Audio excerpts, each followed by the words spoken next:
آج ہم ایک ایسی کتاب پر بات کر رہے ہیں جس نے آپ کہہ لیں کہ دنیا بھر میں ایک طوفان برپا کیا تھا۔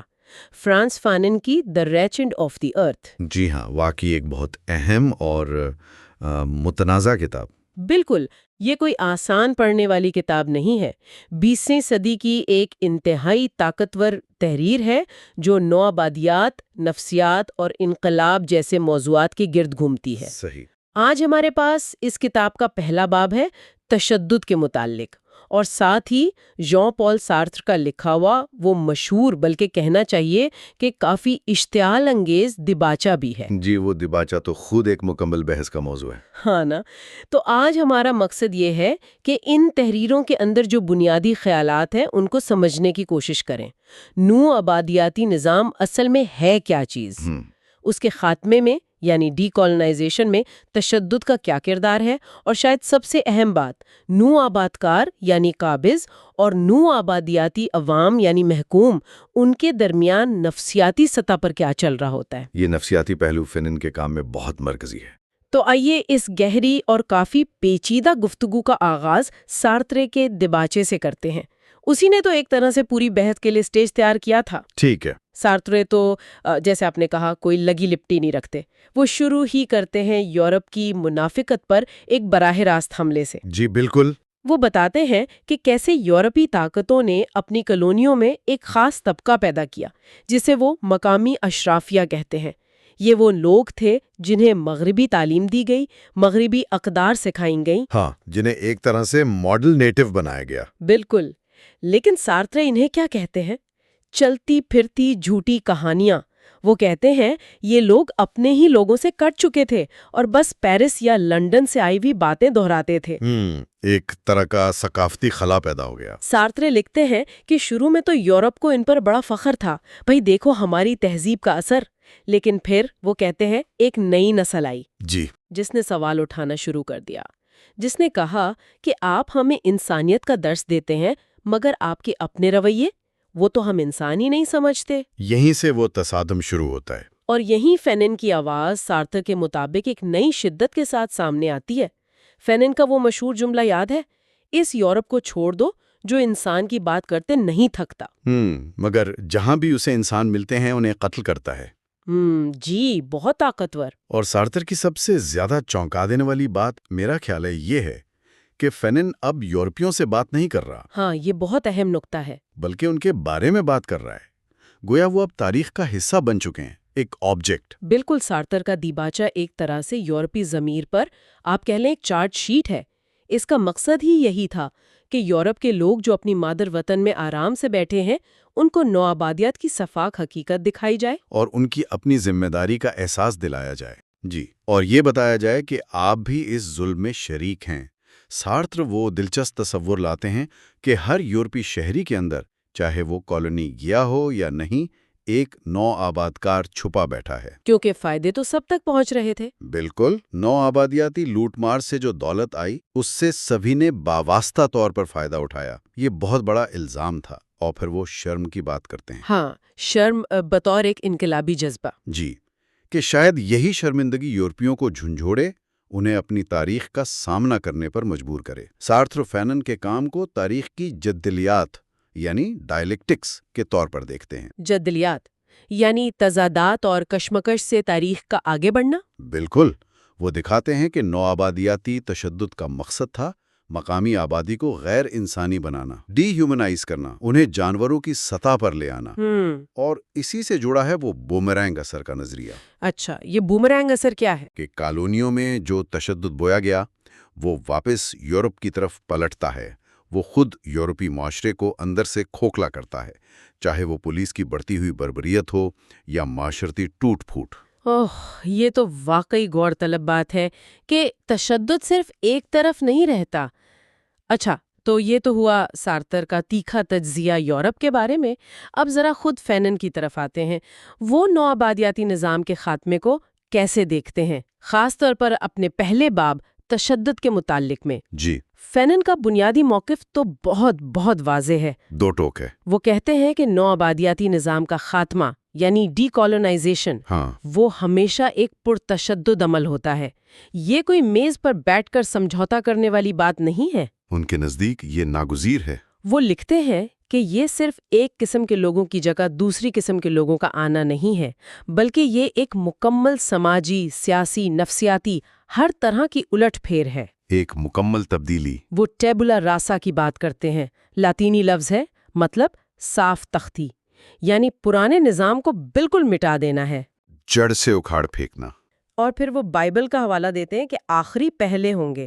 وہ کہتے ہیں ڈی کالونائزیشن اسی کا عملی مظاہرہ ہے، اور یہ صرف شدید جد و جہد سے ہی ممکن ہے. یہ تو بہت انقلابی سوچ ہے. جی ہاں، فینن کے لیے یہ کوئی چھوٹی موٹی تبدیلی نہیں، بلکہ ایک مکمل بد نظمی کا پروگرام ہے. یہ صرف مقامی سطح پر نہیں، بلکہ پورے عالمی نظام کو چیلنج کرتا ہے. عالمی نظام کو؟ جی، ان کی تجزیے کی بنیاد ہے نوآبادکار یعنی سیٹلر اور مقامی باشندے یعنی نیٹو کے درمیان جو گہری دشمنی ہے، اینٹیگنزم. یہ دشمنی کوئی اتفاق نہیں، بلکہ نو آبادیاتی نظام کی ساخت کا حصہ ہے، جسے طاقت سے قائم رکھا جاتا ہے. بالکل، جسے قائم رکھنے کے لیے نو آبادکار طاقت کا بے دریغ استعمال کرتا ہے. فوج، پولیس، بیرکس، یہ سب اسی طاقت کے مظہر ہیں. فینن اس کا موازنہ کرتے ہیں مغربی سرمایہ دارانہ معاشروں سے. اچھا، وہاں کیسے ہوتا ہے؟ وہاں عوام کو قابو میں رکھنے کے لیے زیادہ آپ کہیں لطیف طریقے استعمال ہوتے ہیں. تعلیم، اخلاقیات، میڈیا، نظریات. ذرا چھپے ہوئے طریقے. جی، لیکن نوآبادیاتی دنیا میں فینون کہتے ہیں طاقت کا نمائندہ، پولیس والا ہو یا فوجی، وہ کوئی لگی لپٹی نہیں رکھتا. وہ سیدھا تشدد کی زبان بولتا ہے. وہاں جبر بالکل عیاں ہوتا ہے. اور فینن اس نوآبادیاتی دنیا کی جو تصویر کھینچتے ہیں وہ تو دل دہلا دیتی ہیں.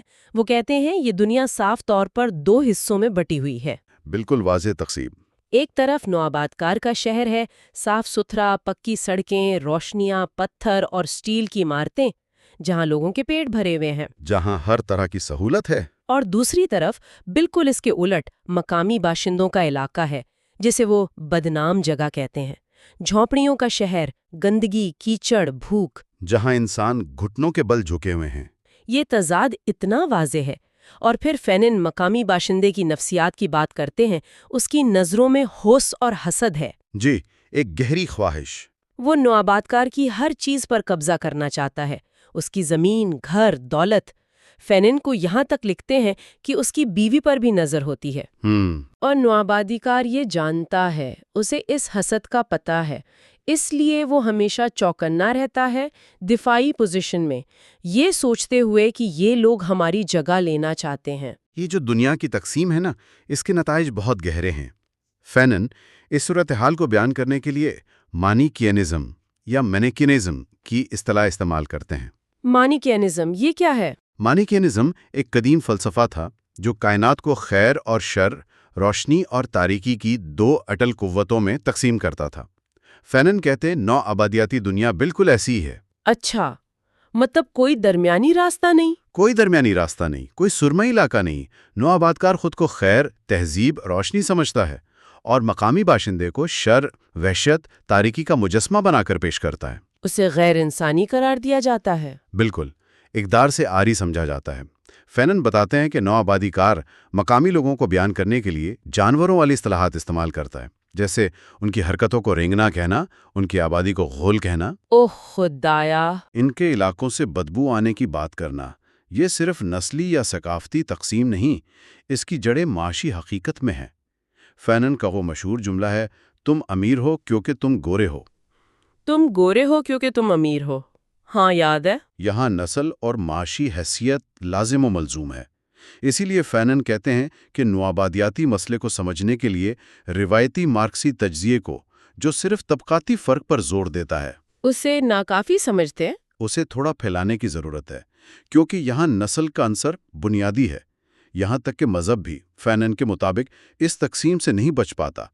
چرچ گورے لوگوں کا چرچ بن جاتا ہے، جو مقامی باشندے کو خدا کے راستے پر نہیں بلکہ سفید فام آقا کی اطاعت کی طرف بلاتا ہے. یہ تو واقعی ایک مکمل طور پر تقسیم شدہ اور مخالف دنیا کی تصویر ہے. اور یہیں سے ہم فینن کے سب سے زیادہ زیر بحث اور شاید سب سے متنازع نقطے پر آتے ہیں. جی، تشدد کا کردار۔ ہاں، تشدد کا کردار، خاص طور پر مقامی باشندے کی نفسیات اور شناخت کی بحالی کے لیے۔ فینن یہ دلیل دیتے ہیں کہ نوآبادیاتی جبر کے شکار مقامی باشندے کے لیے تشدد صرف ایک سیاسی ہتھیار نہیں، بلکہ اس سے بڑھ کر کچھ ہے۔ بلکہ ایک ضروری نفسیاتی طور پر پاک کرنے والی قوت، کلینزنگ فورس۔ یہ صرف تباہی نہیں لاتا، بلکہ یہ ایک طرح سے نئی تخلیق کا باعث بھی بنتا ہے۔ یہ بہت چونکا دینے والا خیال ہے۔ سارترے بھی دباچے میں اسی بات کی تائید کرتے ہیں نا کہ تشدد کے ذریعے ہی مقامی باشندہ اپنی کھوئی ہوئی انسانیت کو دوبارہ حاصل کرتا ہے۔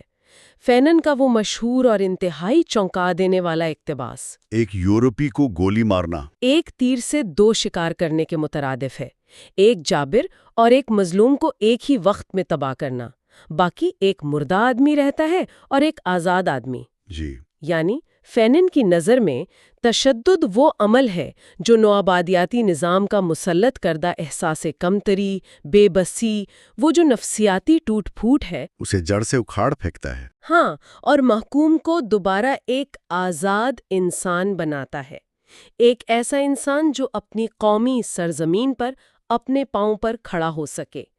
یہ خیالات آج بھی بہت سے لوگوں کے لیے آپ کہیں ناقابل قبول ہیں۔ بالکل، اور یہ سمجھنا بہت ضروری ہے کہ فینون تشدد کی وکالت کسی تجریدی اصول کے طور پر نہیں کر رہے۔ ان کا تجزیہ مخصوص تاریخی حالات کے تناظر میں ہے، جیسے جزائر کی جنگ آزادی۔ اچھا، یعنی وہ اسے ایک رد عمل کے طور پر دیکھ رہے ہیں؟ جی، وہ تشدد کو نوآبادیاتی نظام کے قائم کردہ ابتدائی اور مسلسل تشدد کے رد عمل کے طور پر دیکھتے ہیں۔ دیکھیں، نوآبادیاتی نظام خود ہی تشدد پر مبنی ہے۔ زمینوں پر قبضہ، ثقافت کی تباہی، لوگوں کو غیر انسانی بنانا، یہ سب تشدد ہی تو ہے۔ یہ سب تشدد کی شکلیں ہیں۔ فینون نشاندہی کرتے ہیں کہ شروع میں محکوم عوام کا یہ تشدد اکثر اندرونی رخ اختیار کر لیتا ہے۔ اندرونی رخ مطلب مایوسی اور غصہ آپس کی لڑائیوں میں نکلتا ہے، قبائلی جھگڑے، جرائم یا پھر جادو ٹونے اور مذہبی رسومات میں پناہ ڈھونڈنا، جہاں وہ ایک طرح سے اپنی توانائی ضائع کرتے ہیں۔ لیکن جب آزادی کی منظم جدوجہد شروع ہوتی ہے تو یہی تشدد اپنی صحیح سمت پاتا ہے اور بیرونی دشمن یعنی نو آبادکار کے خلاف مرکوز ہو جاتا ہے۔ اچھا، فینن ان لوگوں پر بھی تنقید کرتے ہیں جو عدم تشدد کی بات کرتے ہیں، خاص طور پر مقامی اشرافیہ یا برجوازی طبقہ۔ کیوں وہ عدم تشدد کو برا کیوں سمجھتے ہیں؟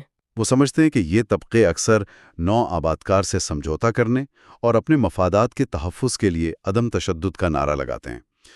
اس کے برعکس فینن کسان طبقے، پیزنٹری کو حقیقی انقلابی قوت سمجھتے ہیں۔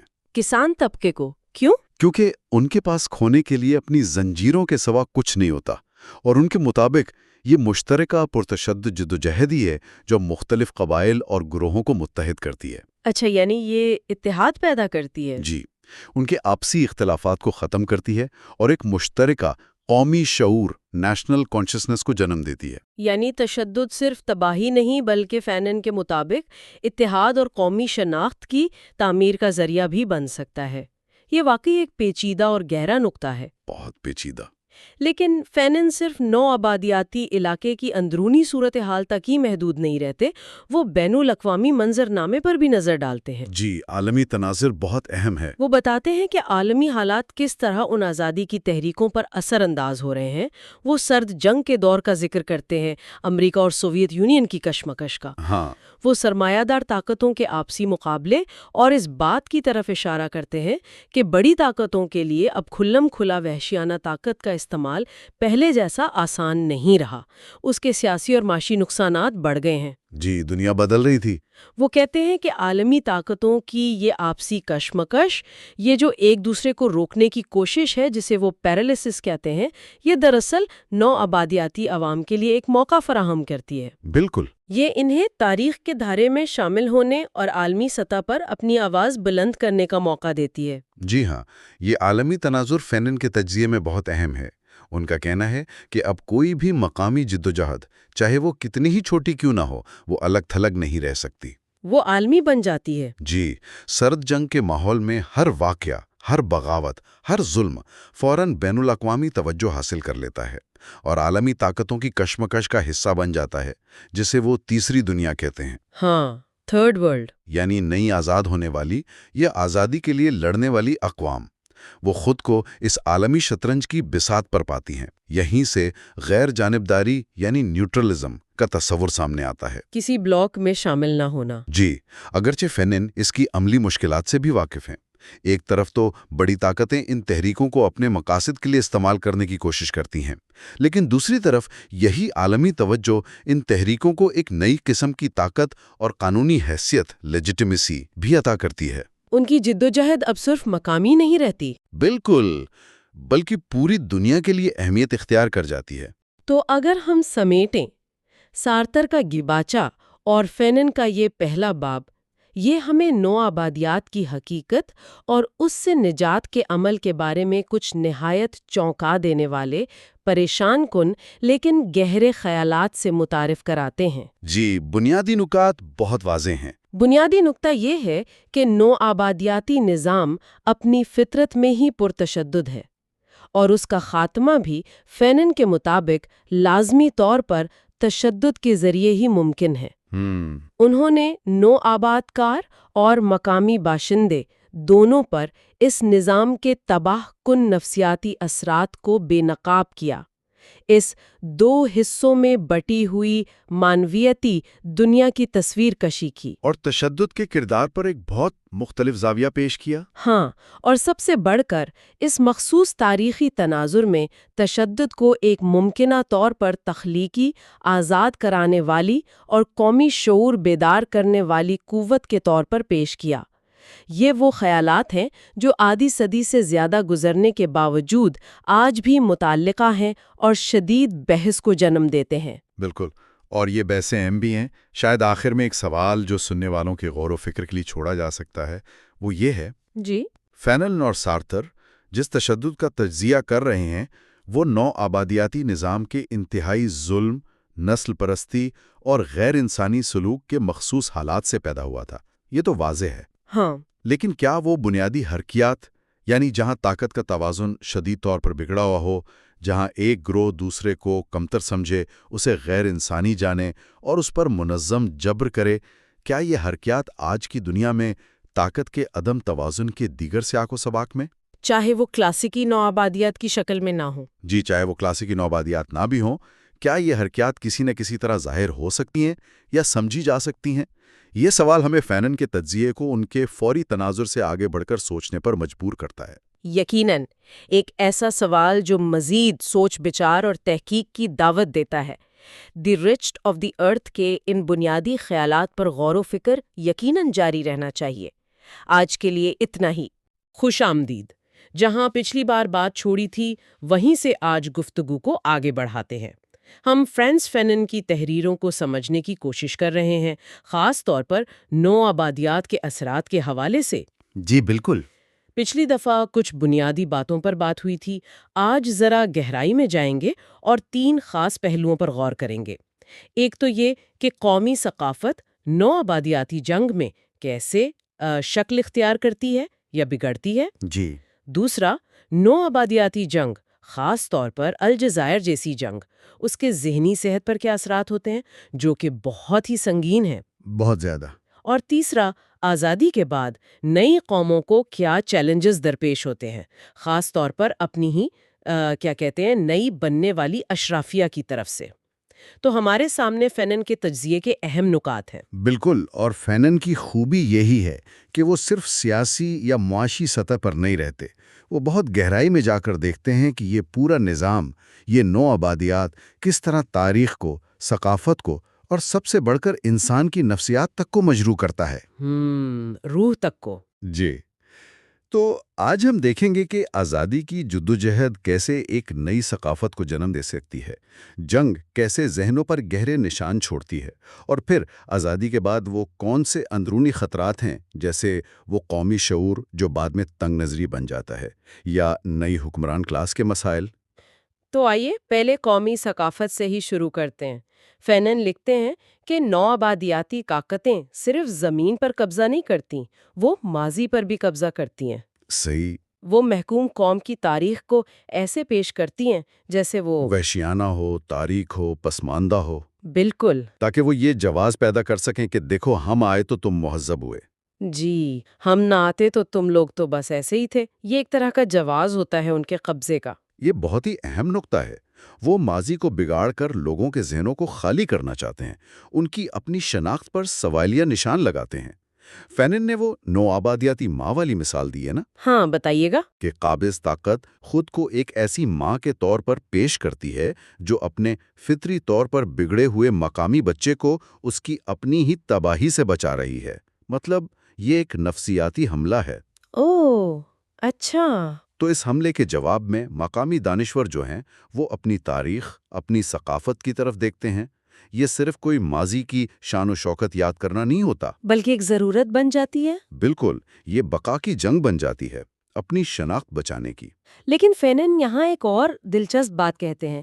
وہ کہتے ہیں کہ یہ دانشور خود اکثر مغربی تعلیم یافتہ ہوتے ہیں، اسی ثقافت میں ڈھلے ہوتے ہیں۔ جی ہاں، یہ ایک پیچیدگی ہے۔ تو جب وہ اپنی جڑوں کی طرف واپس جاتے ہیں تو کبھی کبھی وہ صرف اوپر سے چیزیں اپناتے ہیں، مثلاً روایتی لباس پہن لیا یا مقامی زبان کے کچھ الفاظ استعمال کر لیے۔ ہاں، دکھاوے کے طور پر۔ لیکن ان کی سوچ، ان کا انداز فکر وہ مغربی ہی رہتا ہے۔ فینن اسے کہتے ہیں کہ یہ ایک قسم کی بانجھ کوشش ہے۔ صحیح کہا۔ اور وہ زور دیتے ہیں کہ حقیقی زندہ قومی ثقافت جو ہے وہ کسی میوزیم میں رکھی پرانی اشیاء یا بس پرانی رسموں میں نہیں ملتی۔ تو پھر کہاں ملتی ہے؟ وہ عوام کی آزادی کے لیے جو عملی جد و جہد ہوتی ہے نا، اس کے دوران پیدا ہوتی ہے، وہیں شکل اختیار کرتی ہے۔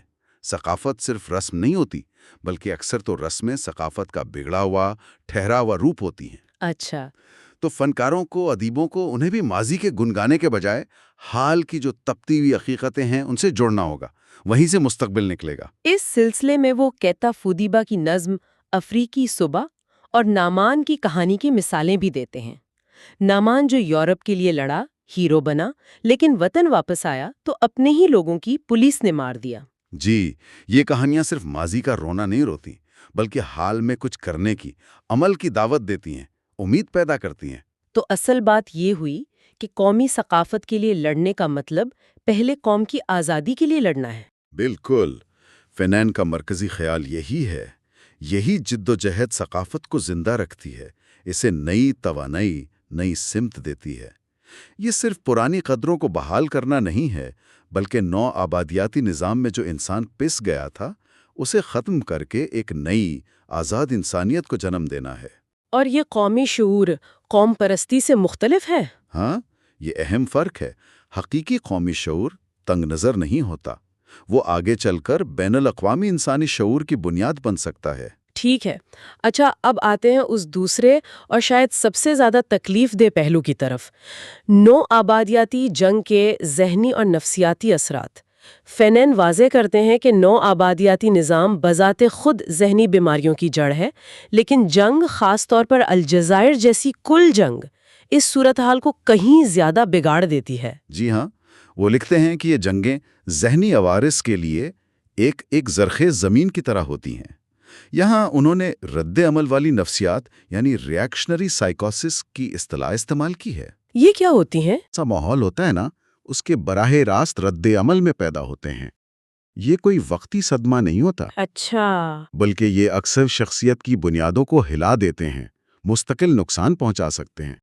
یہ نو آبادیاتی جنگ کی خاص پیداوار ہیں۔ فینن نے کچھ کیس سٹڈیز بھی دی ہیں جو واقعی دل ہلا دیتی ہیں، مثلاً تشدد کا شکار ہونے والوں پر اثرات، جیسے وہ شخص جس کی بیوی کی عصمت داری ہوئی اور وہ نامردی کا شکار ہو گیا، جی، یا وہ جو اجتماعی قتل عام سے بچ نکلا تھا اور اس میں قتل کے جنونی خیالات پیدا ہو گئے تھے۔ لیکن بات صرف متاثرین تک محدود نہیں، تشدد کرنے والے بھی اس کا شکار ہوتے ہیں۔ بالکل، اور یہ فینن کے تجزیے کا ایک بہت اہم اور چونکا دینے والا حصہ ہے۔ وہ ایک فرانسیسی پولیس اہلکار کا کیس بتاتے ہیں جو الجیریائی قیدیوں پر تشدد کرتا تھا، جی، اور پھر وہ خود شدید نفسیاتی مسائل کا شکار ہو گیا۔ اپنی بیوی، بچوں پر تشدد کرنے لگا، اسے فوبیا ہو گئے۔ اللہ۔ اور سب سے زیادہ خوفناک بات یہ تھی کہ وہ ڈاکٹر کے پاس علاج کے لیے آیا، مگر اس لیے نہیں کہ وہ ٹھیک ہونا چاہتا تھا، بلکہ اس لیے تاکہ وہ بغیر کسی پچھتاوے کے، بغیر کسی ذہنی اذیت کے تشدد جاری رکھ سکے۔ کیا مطلب؟ وہ چاہتا تھا کہ ڈاکٹر اسے اس قابل بنا دے کہ وہ جی، کہ وہ ٹارچر کرتا رہے اور اسے کوئی فرق نہ پڑے۔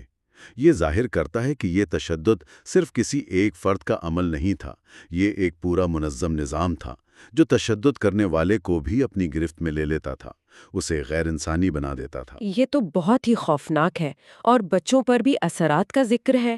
وہ 2 کمسن الجزائری لڑکوں کا واقعہ جنہوں نے اپنے یورپی دوست کو مار دیا، ہاں، اور وجہ یہ بتائی کہ یہ نو آبادیاتی ناانصافی کا بدلہ ہے۔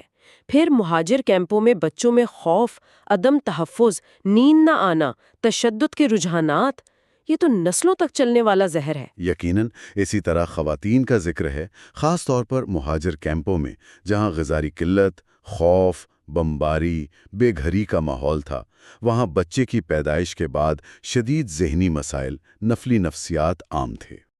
اور پھر تشدد کے مختلف طریقوں کا ذکر ہے، پانی سے ٹارچر، بجلی کے جھٹکے، وہ جسے سچائی سیرم کہتے تھے، برین واشنگ، ان سب کی اپنے مخصوص نفسیاتی اثرات ہوتے تھے۔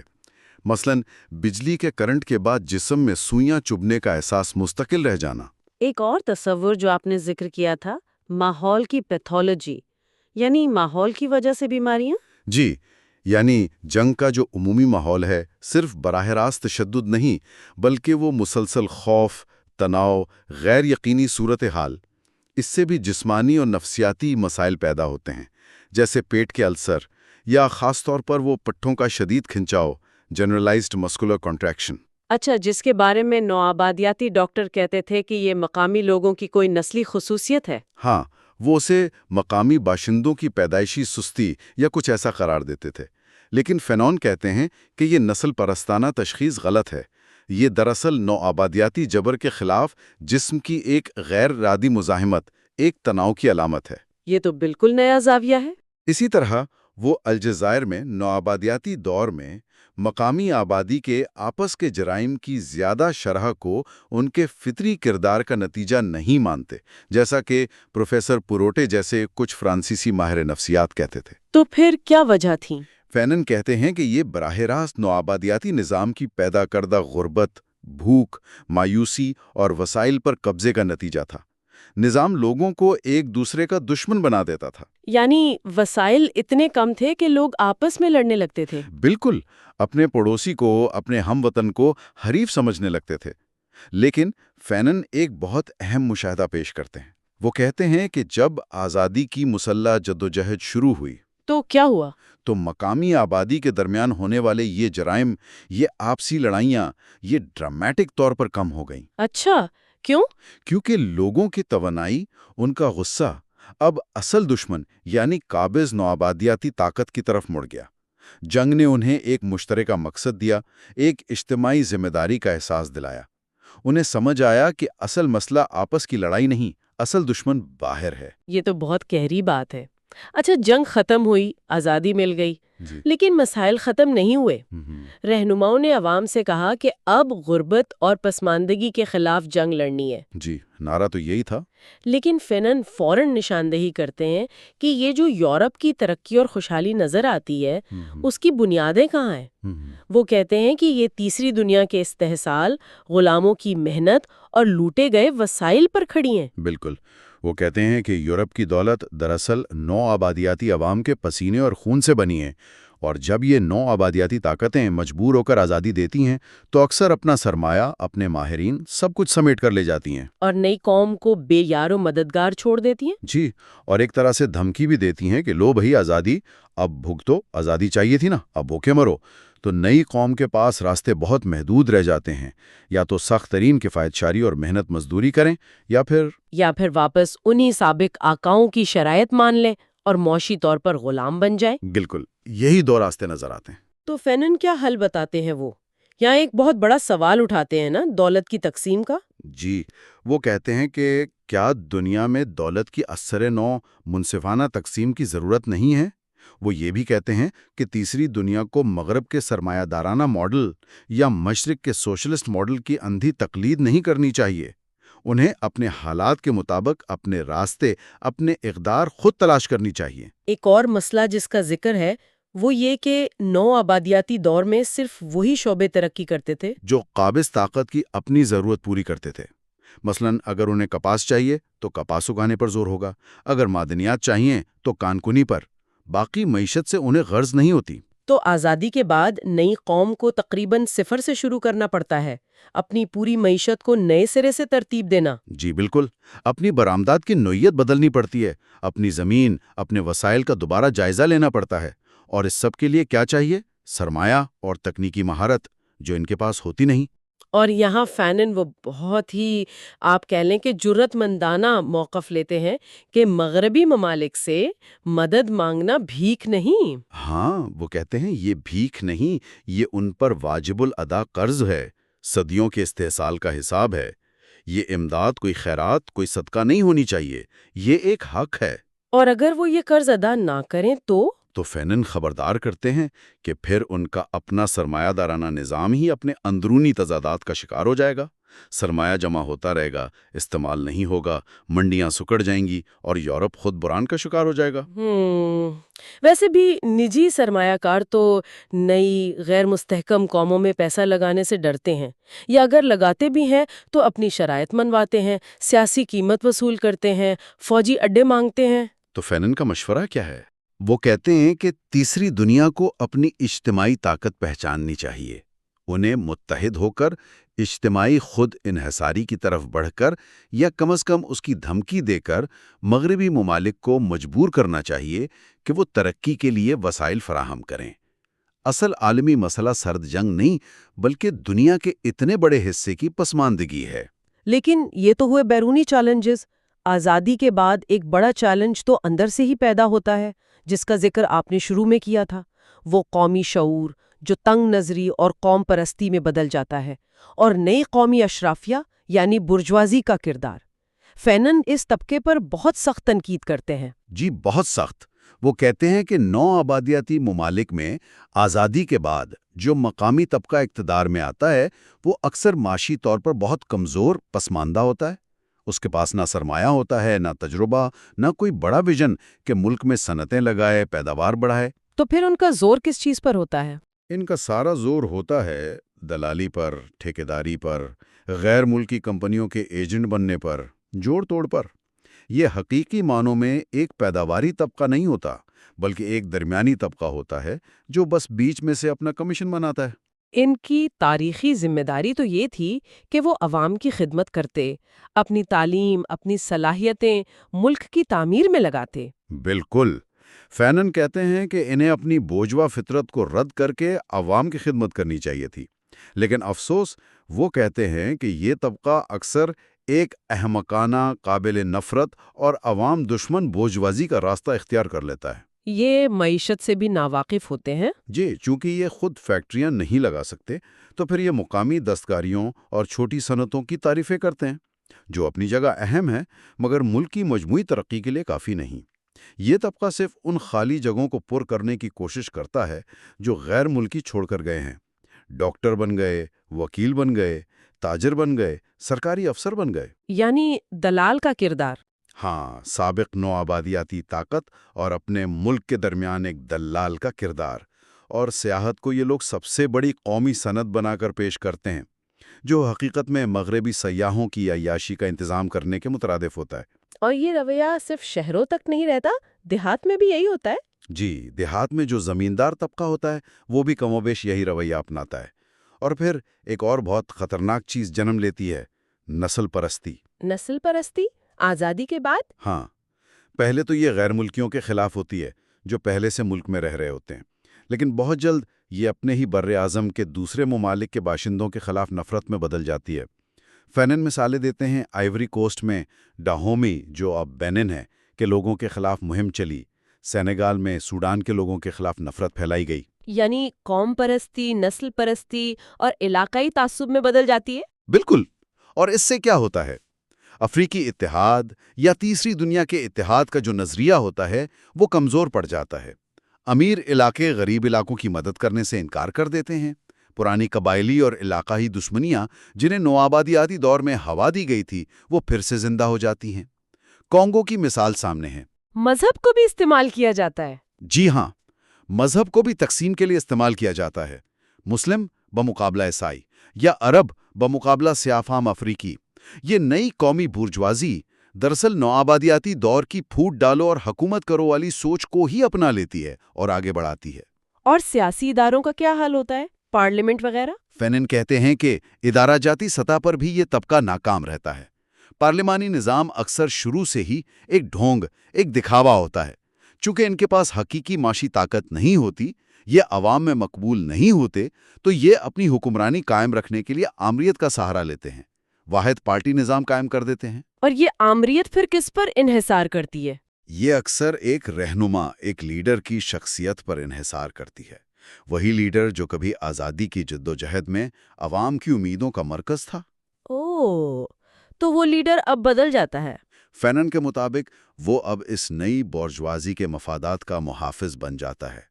وہ عوام کو بار بار ماضی کی جدوجہد، ماضی کی قربانیوں کی یاد دلا کر حال کے مسائل سے ان کی توجہ ہٹانے کی کوشش کرتا ہے، انہیں حال اور مستقبل کی تعمیر سے روکتا ہے۔ اور پارٹی جو پہلے عوام کی آواز تھی؟ وہ پارٹی اب عوام اور قیادت کے درمیان ایک رکاوٹ بن جاتی ہے۔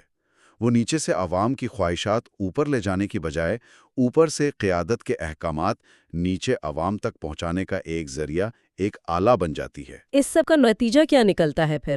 نتیجہ بدعنوانی پھیلتی ہے، اقربا پروری عام ہوتی ہے، دولت چند ہاتھوں میں اکٹھی ہو جاتی ہے، جبکہ عوام کی اکثریت غربت، بے روزگاری اور مایوسی میں ڈوبی رہتی ہے۔ حکومت کا سارا انحصار پھر فوج اور پولیس پر ہو جاتا ہے، جنہیں اکثر غیر ملکی ماہرین مشورے دے رہے ہوتے ہیں۔ بالکل، لیکن عوام بھی ہمیشہ سوئے نہیں رہتے۔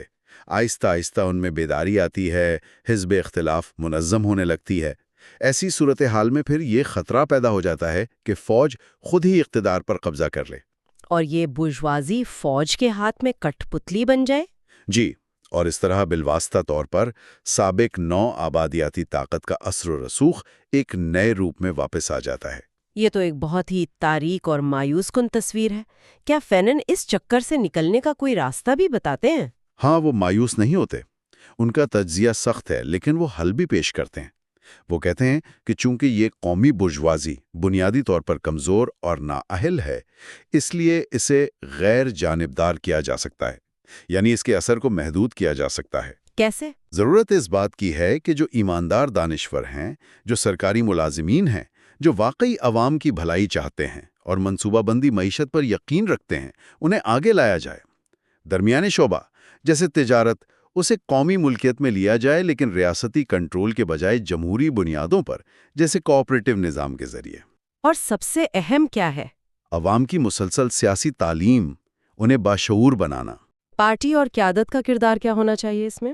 پارٹی کو حکومت کا حکم ماننے والا ادارہ نہیں، بلکہ عوام کی نمائندگی کرنے والا، انہیں منظم اور متحرک کرنے والا ادارہ بننا چاہیے۔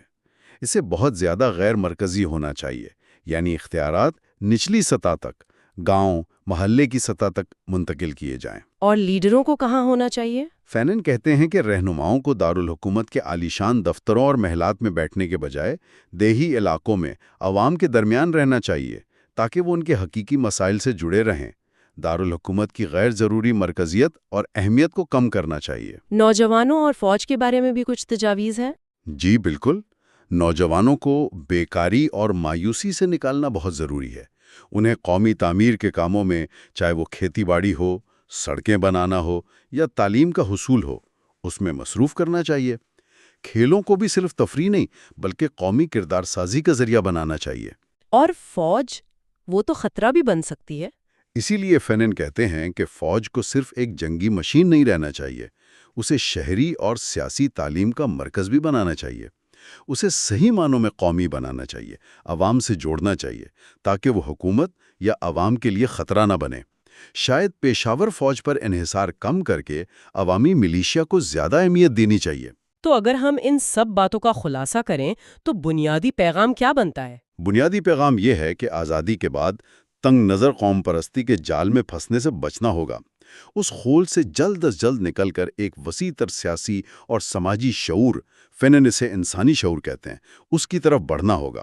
ایک واضح پروگرام کی ضرورت ہے۔ جی، ایک واضح معاشی سماجی پروگرام جو صرف نعروں پر مبنی نہ ہو بلکہ انسان کی حقیقی آزادی، اس کی ترقی، اس کے مستقبل کے بارے میں ہو، اور سب سے بڑھ کر عوام کو مسلسل بیدار رکھنا، انہیں ان کی طاقت کا، ان کی ذمہ داری کا احساس دلانا، انہیں یہ سکھانا کہ ان کی تقدیر کا فیصلہ کوئی اور نہیں کرے گا، وہ خود کریں گے۔ فینن کا وہ مشہور قول ہے نا، کون سا؟ کوئی نجات دہندہ نہیں آئے گا، عوام کو خود ہی اپنی نجات کا راستہ بنانا ہے۔ آج کی گفتگو سے یہ بات تو بالکل واضح ہو گئی کہ نو آبادیاتی وراثت کتنی گہری اور پیچیدہ چیز ہے، اور آزادی حاصل کر لینا منزل نہیں بلکہ ایک نئے اور شاید زیادہ مشکل سفر کا آغاز ہے۔ بالکل، قومی ثقافت کی اثر نو تعمیر، جنگ کے وہ گہرے نفسیاتی زخم جن کا ہم نے ذکر کیا، ان کا علاج، اور پھر ایک منصفانہ ترقی پسند معاشرہ بنانا، یہ سب انتہائی مشکل کام ہے۔ اور فینن کا تجزیہ ہمیں یہ بھی بتاتا ہے کہ اگر قومی شعور کو جلد ہی ایک وسیع تر سماجی اور انسانی شعور میں نہ بدلا گیا، اگر قیادت عوام سے دور ہو گئیں اور نئی بننے والی اشرافیہ نے صرف اپنے مفادات دیکھیں، تو آزادی کے وہ سارے ثمرات ضائع ہو سکتے ہیں، اور قوم ایک نئے، شاید پہلے سے بھی زیادہ خطرناک بحران میں پھنس سکتی ہے۔ یہ سوال واقعی سوچنے پر مجبور کرتا ہے کہ کیا یہ ممکن بھی ہے کہ وہ طبقہ، وہ قومی بورژوازی اپنی فطرت کو بدل کر واقعی عوام کی خدمت کر سکے، یا تاریخ خود کو دہراتی رہے گی؟ اور یہ کہ وہ عوام جن پر فینن اتنا زور دیتے ہیں، انہیں اس حقیقی تبدیلی کے لیے، اپنی نجات کا راستہ خود بنانے کے لیے کس طرح منظم کیا جائے، کیسے بیدار کیا جائے، کیسے متحرک رکھا جائے، یہ وہ بڑے سوالات ہیں جو فینن آج بھی ہمارے سامنے رکھتے ہیں۔ انہی سوالات پر غور و فکر کو جاری رکھتے ہوئے ہم اپنی اگلی گفتگو میں دیکھیں گے کہ فینن کے یہ خیالات آج کی بدلتی ہوئی دنیا میں کس حد تک معنی رکھتے ہیں اور ہم ان سے کیا سیکھ سکتے ہیں۔ ہمارے ساتھ رہنے کا بہت شکریہ۔ خوش آمدید۔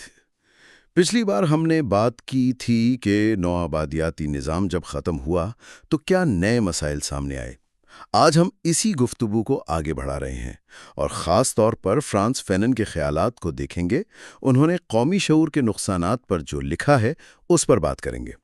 تو آج کی بحث کا جو مرکزی نقطہ ہے وہ یہ ہے کہ آزادی کے بعد یہ جو نیا طبقہ سامنے آیا، جسے قومی متوسط طبقہ یا قومی بورژوازی کہتے ہیں، اس کا آخر کردار کیا رہا، اور اہم سوال یہ کہ وہ قوم بنانے میں ناکام کیوں رہا، اور پھر اس ناکامی سے کیا خرابیاں پیدا ہوئیں۔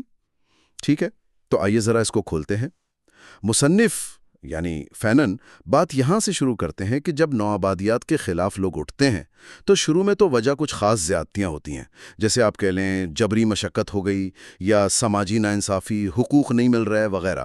لیکن آہستہ آہستہ یہ مزاحمت جو ہے یہ ایک بڑی شکل اختیار کر لیتی ہے، ایک قومی شناخت کی، آزادی کے مطالبے کی۔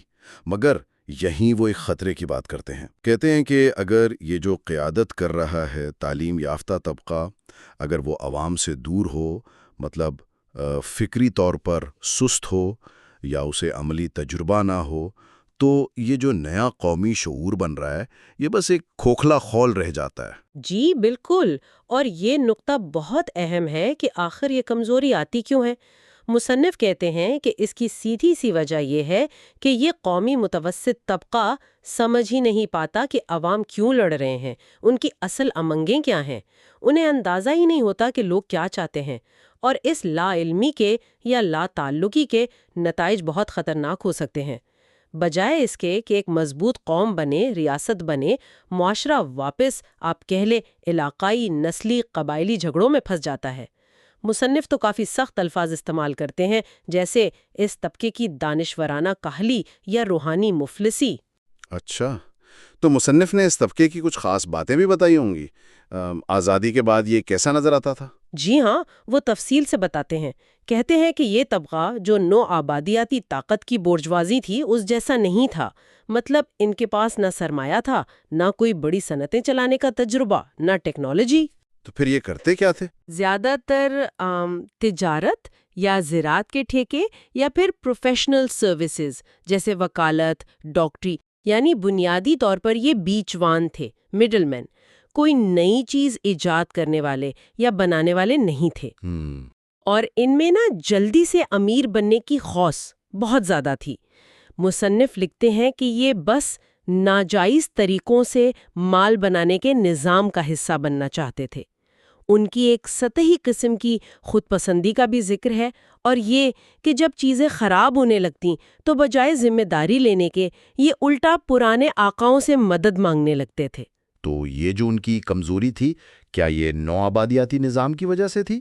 ہاں، مصنف کا یہی کہنا ہے کہ چونکہ نوآبادیاتی دور میں مقامی لوگوں کو معاشی طور پر مضبوط ہونے ہی نہیں دیا گیا، سرمایہ جمع کرنے کا موقع ہی نہیں ملا، تو آزادی کے وقت ان کے ہاتھ خالی تھے۔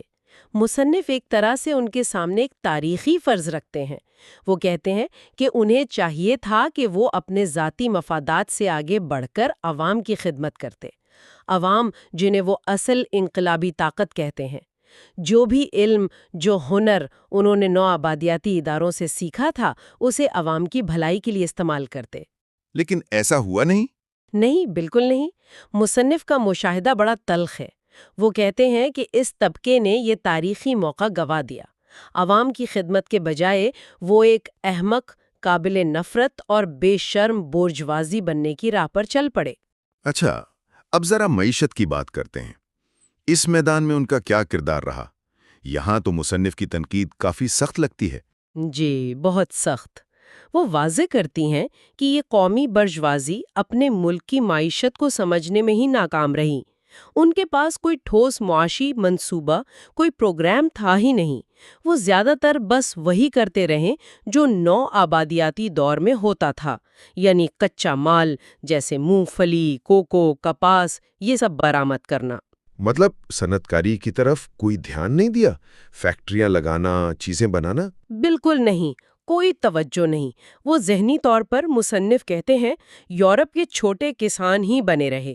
ہاں، مقامی دستکاریوں کے لیے تھوڑی بہت قوم پرستانہ نرمی دکھا دی، لیکن اسے جدید بنانے، معیشت کا حصہ بنانے کی کوئی سنجیدہ کوشش نہیں کی۔ تو پھر یہ جو قومیت کاری یا نیشنلائزیشن کا نعرہ لگتا تھا، اس کا کیا مطلب تھا ان کے نزدیک؟ مصنف کے مطابق ان کے لیے قومیت کاری کا مطلب یہ نہیں تھا کہ معیشت کو عوام کی خدمت میں لگایا جائے، نہیں، اس کا مطلب صرف یہ تھا کہ جو فائدے، جو مراد پہلے غیر ملکیوں کو مل رہی تھیں، وہ اب انہیں، یعنی اس نئے مقامی طبقے کو مل جائیں۔ اچھا، تو بس جگہ بدل لی؟ بالکل، وہ صرف خالی کرسیاں پر کر رہے تھے۔ غیر ملکی ڈاکٹر کی جگہ مقامی ڈاکٹر، غیر ملکی تاجر کی جگہ مقامی تاجر۔ وہ ایک طرح سے آپ کہہ لیں قوم اور بین الاقوامی سرمایہ داری کے بیچ میں ایجنٹ بن گئے، اور یہ سرمایہ داری اب ایک نیا روپ دھار چکی تھی جسے نوآبادیات کہتے ہیں۔ یعنی وہ مغربی کمپنیوں کے نمائندے بن گئے؟ جی، ان کے کاروباری ایجنٹ۔ ان میں وہ جذبہ ہی نہیں تھا جو ایک حقیقی کاروباری طبقے میں ہوتا ہے، نئی چیزیں آزمانے کا، رسک لینے کا، کچھ نیا بنانے کا۔ مصنف تو کہتی ہیں کہ ان کا آغاز ہی ایک طرح کے زوال سے ہوا۔ ظاہر ہے اس سب کے پھر سماجی اور سیاسی نتائج بھی نکلے ہوں گے۔ جی بالکل، اور وہ بہت سنگین تھے۔ مصنف کئی مسائل کی نشاندہی کرتی ہیں۔ سب سے پہلے تو معاشرے میں نسل پرستی، علاقائی تعصب، قبائلیت، یہ چیزیں بہت بڑھ گئیں۔ اچھا، آزادی کے بعد بھی؟ سے یا پھر پڑوسی ممالک سے۔ مصنف مثالیں دیتی ہیں کہ کیسے آئیوری کوسٹ میں دوسرے افریقی ممالک کے لوگوں کے خلاف نفرت پھیلائی گئی، یا سینیگال میں سوڈانیوں کو نشانہ بنایا گیا۔ یہ جو قومی اتحاد کا نعرہ تھا، یہ پہلے تنگ نظری والی قوم پرستی میں بدلا، پھر نسل پرستی، اور آخر میں قبائلی لڑائیوں تک بات پہنچ گئی۔ اور علاقائیت کا بھی آپ نے ذکر کیا؟ جی ہاں، یہ دوسرا بڑا مسئلہ تھا۔ جو علاقے ذرا خوشحال تھے قدرتی وسائل کی وجہ سے، وہ اپنے مفادات کو قومی مفاد پہ ترجیح دینے لگے۔ وہ ملک کے غریب علاقوں کی مدد کرنے کو تیار نہیں تھے۔ کانگو میں کٹنگا کی مثال بہت واضح ہے۔ تو ایسے میں وہ افریقی اتحاد یا قومی یکجہتی کے نعرے تو بس باتیں ہی رہ گئی نا۔ اور کیا مسائل تھے؟ مذہبی اختلافات کا بھی ذکر ہے؟ جی، مذہبی اختلافات کو بھی ہوا دی گئی۔ نوآبادیاتی طاقتیں تو یہ کرتی ہی تھیں، تقسیم کرو اور حکومت کرو کے تحت، لیکن آزادی کے بعد بھی یہ کھیل جاری رہا۔ کبھی کبھی تو مقامی لیڈر خود اپنے سیاسی فائدے کے لیے ان چیزوں کو استعمال کرتے تھے۔ مصنف شمالی افریقہ اور زیر صحارا افریقہ کے درمیان جو نسلی تعصبات تھے ان کا بھی ذکر کرتی ہیں۔ سفید افریقہ بمقابلہ سیاہ افریقہ والی سوچ، یہ ساری تقسیمیں ملک کو کمزور کرتے گئیں۔ اور سیاسی طور پر اس کا کیا نتیجہ نکلا؟ سیاسی طور پر نتیجہ اکثر نکلا سیاسی جمود اور آمریت کی شکل میں۔ جو پارلیمنٹاری نظام بنا بھی وہ اکثر شروع سے ہی کمزور اور دکھاوے کا تھا۔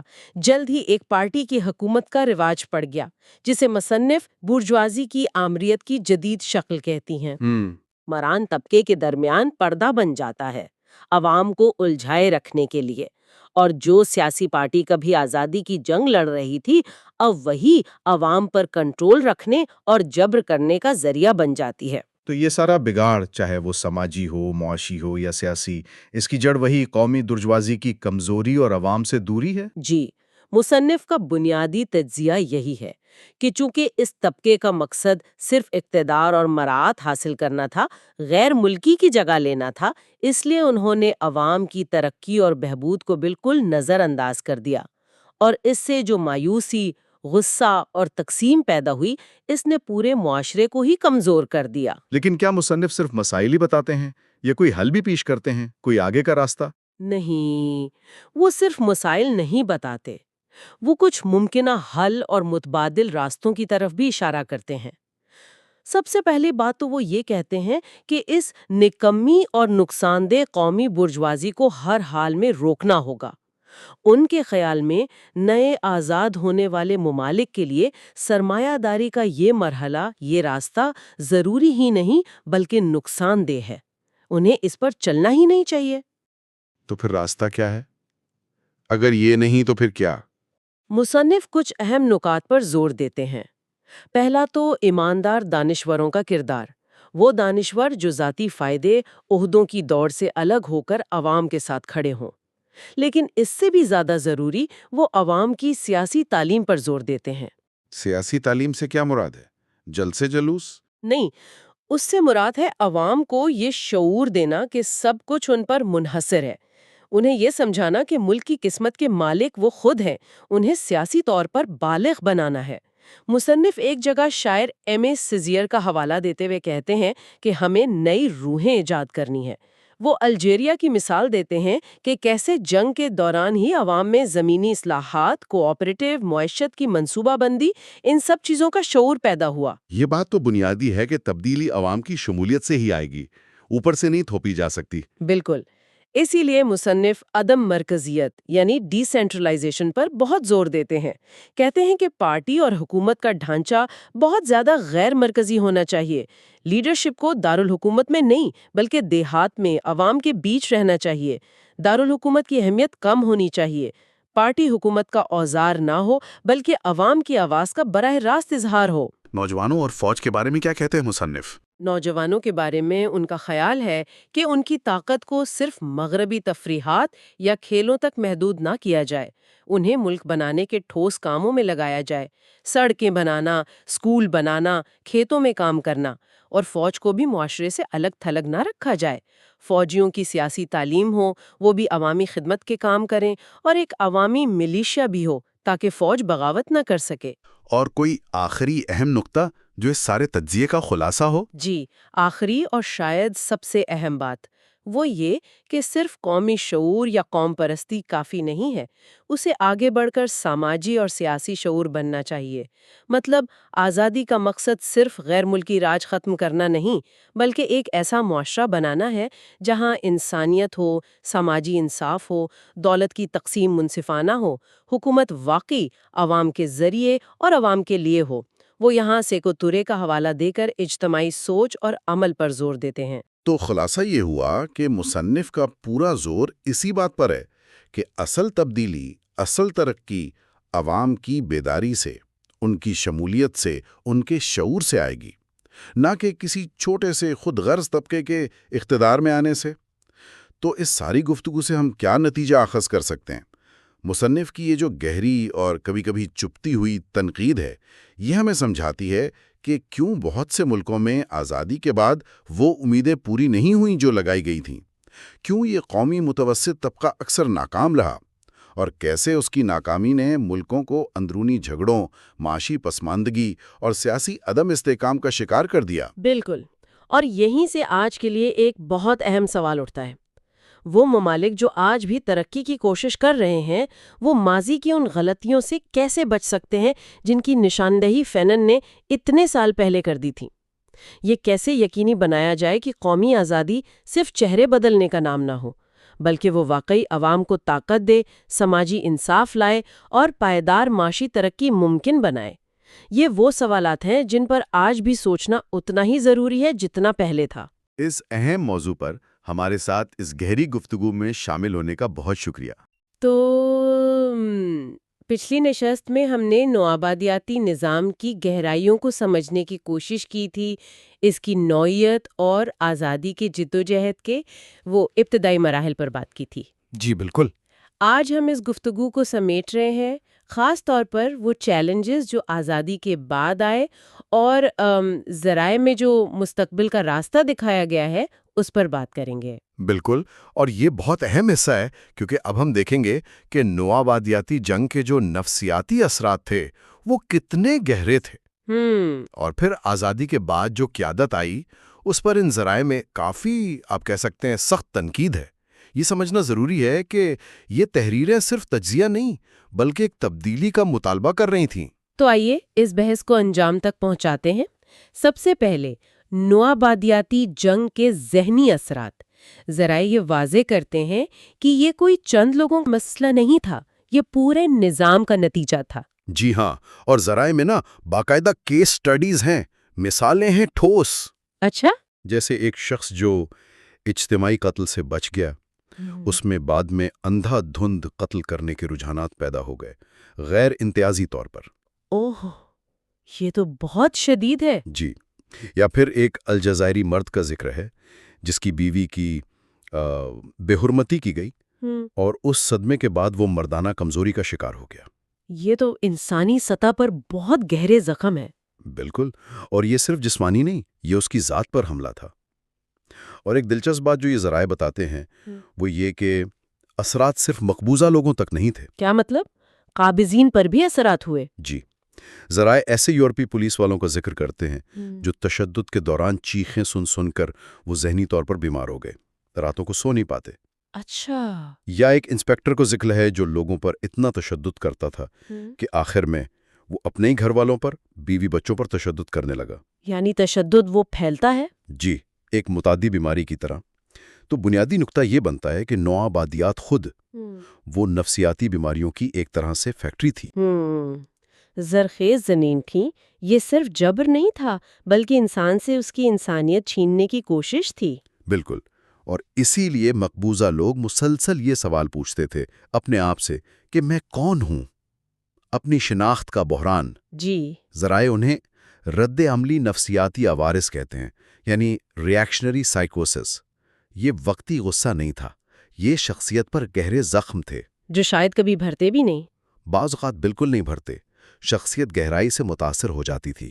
یہ تو ہوئے نفسیاتی اثرات، لیکن آپ نے شروع میں اشارہ کیا تھا کہ آزادی کے بعد مسائل ختم نہیں ہوئے بلکہ شاید بدل گئے۔ جی، ان کی نوعیت بدل گئی۔ ذرائع قومی شعور کے خطرات کی بات کرتے ہیں، یہ تھوڑا متضاد نہیں لگتا؟ جس شعور نے آزادی دلائی وہی خطرہ کیسے بن گیا؟ یہ ایک بہت اہم نقطہ ہے ان ذرائع کا۔ وہ تنقید کرتے ہیں اس طبقے پر جسے وہ غیر ترقی یافتہ متوسط طبقہ یا نیشنل برجوازی کہتے ہیں، جو اقتدار سنبھالتا ہے۔ اچھا، تو اس طبقے میں کیا خرابی تھی؟ خرابی یہ تھی ان ذرائع کے مطابق کہ اس میں حقیقی معاشی طاقت نہیں تھی۔ یہ پیداوار، صنعت کاری، ایجاد، ان چیزوں میں ملوث نہیں تھا۔ تو پھر یہ کیا کرتا تھا؟ اس کا رجحان تھا درمیانی کاموں کی طرف، تجارت، دلالی، ٹھیکیداری، سرکاری عہدوں سے فائدہ اٹھانا۔ مطلب ذرائع سخت لفظ استعمال کرتے ہیں، ریکٹ کا حصہ بننے کا رجحان۔ اوہ! ان کی ذہنیت صنعت کار کی نہیں، ایک آپ کہیں موقع پرست تاجر کی تھی، جلد امیر بننے والی۔ تو اس کا مطلب یہ ہوا کہ ان کا کام ملک کو بدلنا نہیں تھا بلکہ صرف ایک پائپ لائن بننا تھا قوم اور نو آبادیاتی سرمایہ داری کے بیچ میں؟ بالکل یہی کام تھا، ایک ٹرانسمیشن لائن۔ ذرائع نے تو بہت سخت بات کہی ہے کہ یہ طبقہ اپنے ملک کو یورپ کا قہوہ خانہ بنا دیتا ہے۔ یہ تو بہت تلخ الفاظ ہیں، اس سے کیا مراد ہے؟ مراد یہ کہ قومی وسائل عوام پر نہیں لگائے جاتے، بلکہ غیر ملکی کمپنیوں کے منافع، سیاحوں کی عیاشی اور اپنی ذاتی آسائشوں پر خرچ ہوتے ہیں۔ یعنی معیشت پیداواری نہیں بنتی؟ نہیں بنتی، سروسز پر، درآمدات پر انحصار بڑھ جاتا ہے۔ یہ طبقہ مغربی برجوازی کے زوال کی نقل کرتا ہے، بغیر اس کے اچھے والے تخلیقی دور سے گزرے۔ اور یہ عملی طور پر کیسے نظر آتا ہے روزمرہ میں؟ نمود و نمائش، بڑی بڑی امپورٹڈ گاڑیاں، محل جیسے گھر، یورپ میں چھٹیاں، رویرا پر۔ اور سب سے خطرناک چیز، جو منافع کماتے ہیں وہ ملک میں نہیں لگاتے، باہر بھیج دیتے ہیں، بیرون ملک بینکوں میں، جائیدادوں میں۔ یعنی قومی دولت کا ضیاع۔ بالکل، اپنے ملک کی ترقی میں سرمایہ کاری سے گریز کرتے ہیں۔ یہ تو معاشی پہلو ہوا، اس کے سماجی اور سیاسی نتائج بھی ہوتے ہوں گے۔ ملک کے اندر اتحاد پر کیا اثر پڑتا تھا؟ جی بالکل، اور بہت منفی اثرات۔ ذرائع اسی طبقے کو ذمہ دار ٹھہراتے ہیں نسلی اور قبائلی نفرتوں کے دوبارہ ابھرنے کا۔ اچھا، وہ کیوں؟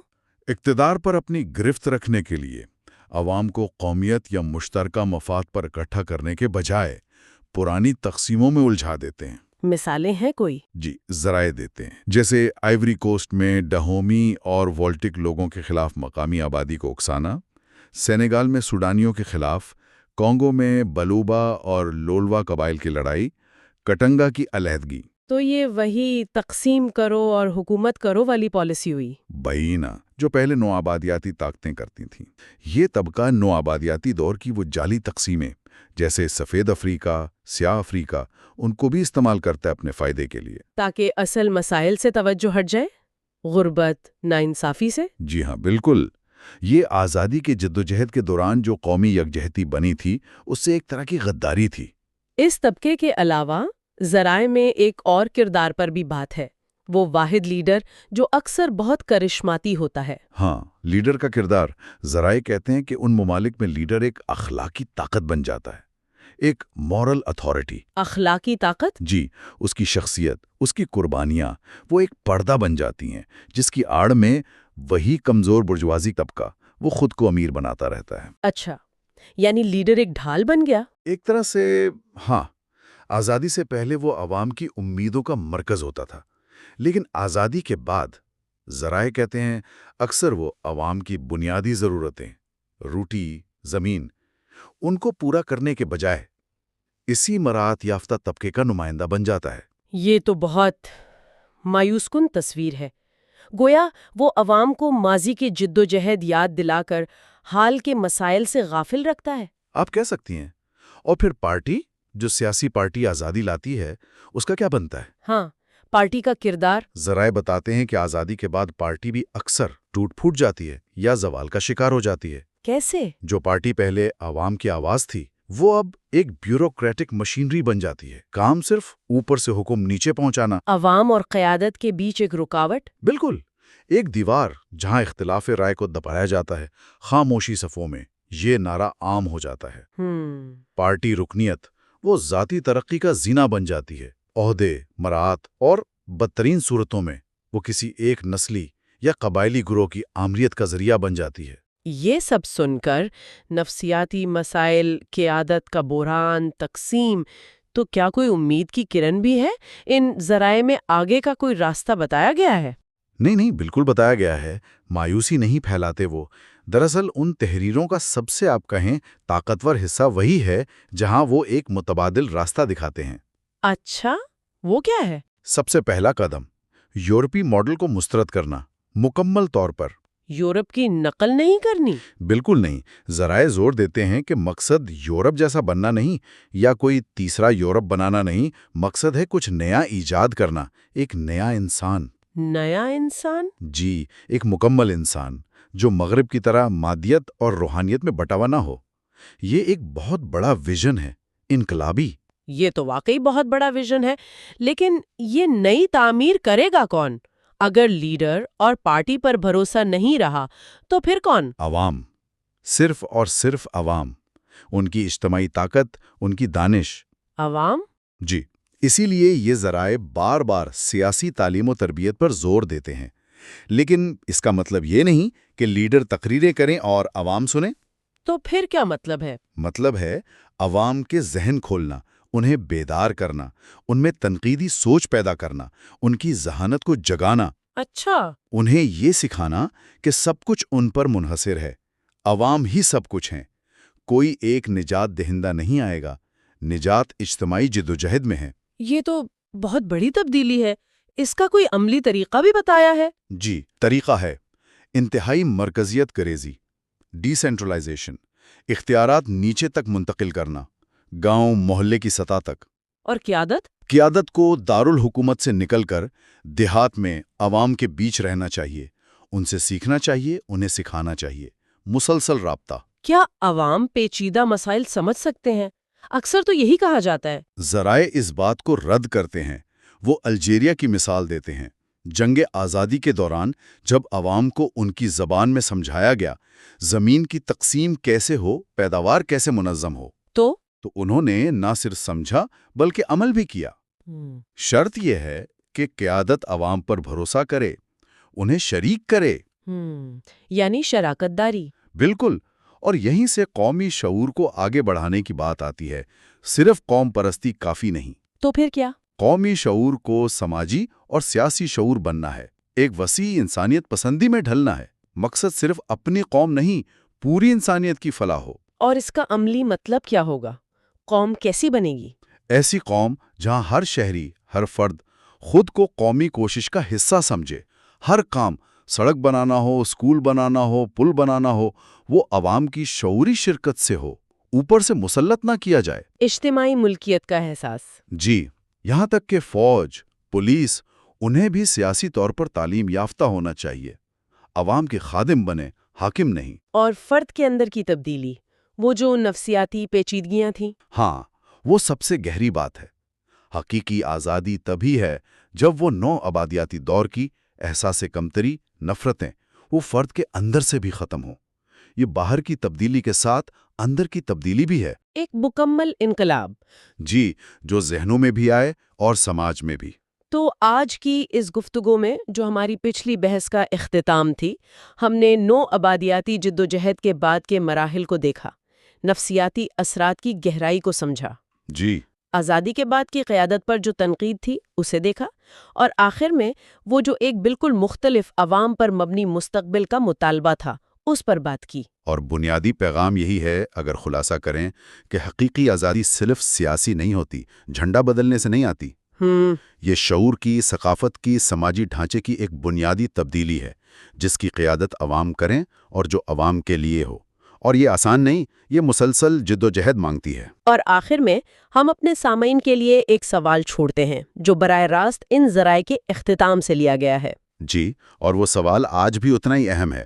ایک نیا انسان اور ایک نئی تاریخ، یورپ کی نقل کے بغیر، اسے ایجاد کرنے کا حقیقی مطلب کیا ہے؟ اور یہ ذمہ داری، یہ چیلنج ہم سب پر، سابقہ نوآبادیاتی اقوام کے افراد پر آج کیا ذمہ داریاں عائد کرتی ہے؟ اس سوال پر غور کرنا شاید آج کی سب سے بڑی ضرورت ہے۔